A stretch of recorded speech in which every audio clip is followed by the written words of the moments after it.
My name is Faith Maynard. My name is Robert Hillman. Brian Landis. Jody Hedges.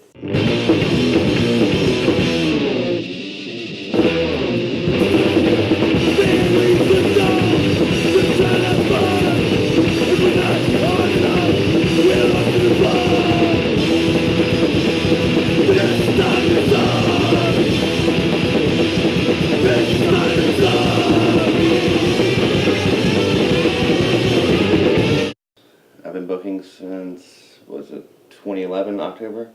Here. Yeah, here, yeah.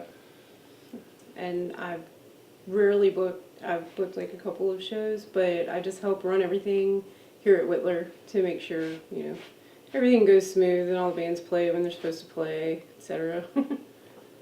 We hosted punk rock basement shows in our house from March of 1998 through April of 2009.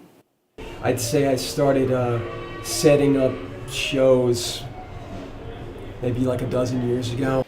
I honestly can't remember. The first one here was Halloween 2011, so this Halloween will be like our fourth Halloween show, 30-year anniversary for Whitler. Yeah. We had our first show actually in October of 96. We had another one New Year's of 97 and another one August of 97. But it wasn't until March of 1998 where we actually fell in with some punk kids and said, hey, let's make this happen. And we had our first show. The first? Can I just skip to the first one that would matter at all? The end of January 2005, the Mockbee, it was called it was some asinine title like Brutal Cincinnati Damage, and it was something that I was doing to try to break the ice with working with what was then the Art Damage radio show and all the noise guys from back then, but it wasn't limited to just noise or the overtly avant-garde.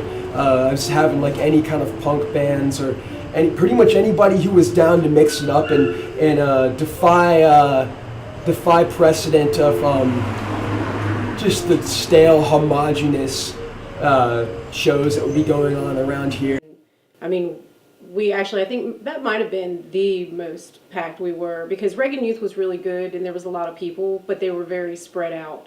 It was a lot of scene kids hanging outside, and then other kids were in here to actually hear the band. But for Daikaiju, everybody came and they totally supported Daikaiju. Everybody was in the basement. It was really cool. So that was probably the biggest show I think that we've had here as far as attendance wise. So I would say the biggest problem that I've had to deal with in the context of DIY shows in Cincinnati hasn't been fighting.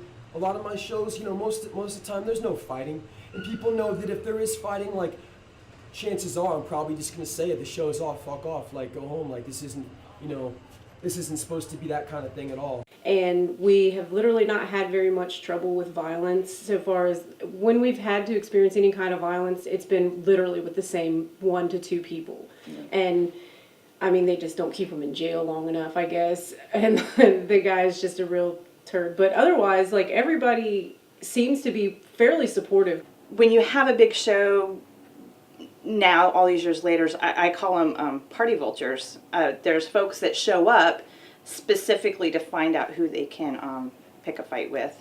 And some people are like, I'm not going to go there because it's this certain crowd.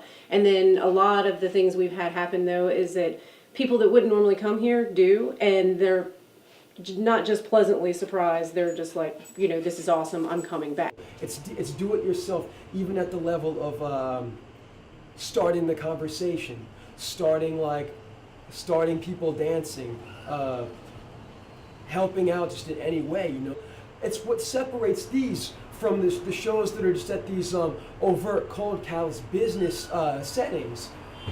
But I think that the pros to having a show in your house as to having a show at a bar is a business. It really is a business. That is somebody's money and livelihood and somebody's job on the line, and you can't go in there and act a fool. And I'm not saying that that's what we do, but really we get to do whatever we want. We can play when we want. We can play as late as we want. And it's an all ages thing. You've got to make it happen, not wait for people who are paid to do the job to do it for you. You know, that is what sets us apart.